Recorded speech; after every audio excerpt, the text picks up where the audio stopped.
Шымкенттің ең сұлу қызы жігіт болып шықты. 22 жастағы Илай Дягилев республикалық сұлулар байқауында финалға өтіп, күллі елді шалқасынан түсірді. Сайысқа Арина Алиева болып қатысқан олды ұйымдастырушылар да, тіпті оған жабылып дауыс берген шымкенттіктер де білмей қалған екен. Керісінше талай жігіт құлай ғашық болып сезімін білдіріпті. Ал бет бояудың көмегімен сұлулық байқауының тас талқан шығарған жігіт көпшілікке сабақ болсын деп осы әрекетке бардым дейді.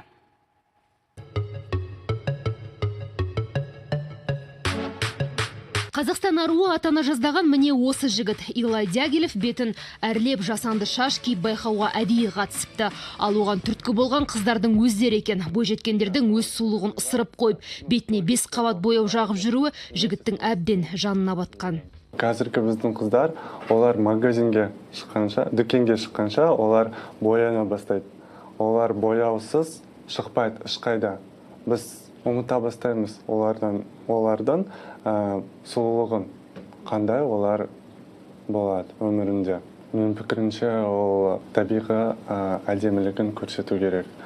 Осылайша табиғи әдемілік таңсаған жігіт Мисс Виртуал Қазақстан байқауынан бірақ шыққан. Ал сайысқа ол Шымкент қаласының қызы Арина Алиева болып қатысқан. Жерлестері 3000 қыздың ішінен таңдап, оған дауыс беріпті.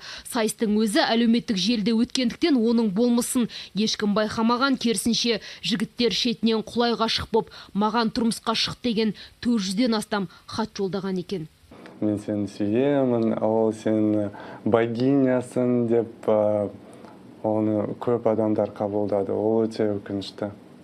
Әрине, ол өте өкінішті. Осы біздің еліміз осындай қыздарды таңдаған үшін. Шымкент ару атанған Илай финалға жолдама алған. Оның өтірігі осы кезде ашылып қалды. Өйткені ұйымдастырушылар құжатын сұратқан.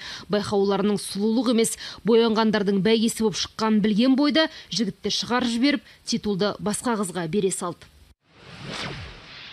Назар аударыңыздар, Мисс Виртуал Қазақстан 2018 ұйымдастыру комитетінің шешімі бойынша Оңтүстік Қазақстан облысы атынан қатысқан Арина Алиева өзі туралы жалған мәлімет берген үшін байқаудан шығарылды. Оның титулы мен финалдағы орны 1975 дауыс жинаған Әйкерім Темірхановаға берілді. Осылайша Илай сұлулық байқауының нағыз сұрқын көрсетті. Осы оқиғадан соң оған талай қыз келіншек реніштерін жеткізіпті. Десе де ару атағын оп-оңай жеңіп алған жігіт бетінде бір бояу жоқ, қыз жібектердің образы қайта айналып келсе дейді. Аруна Ортай, Алмас Абдешев, КТК, Алматы.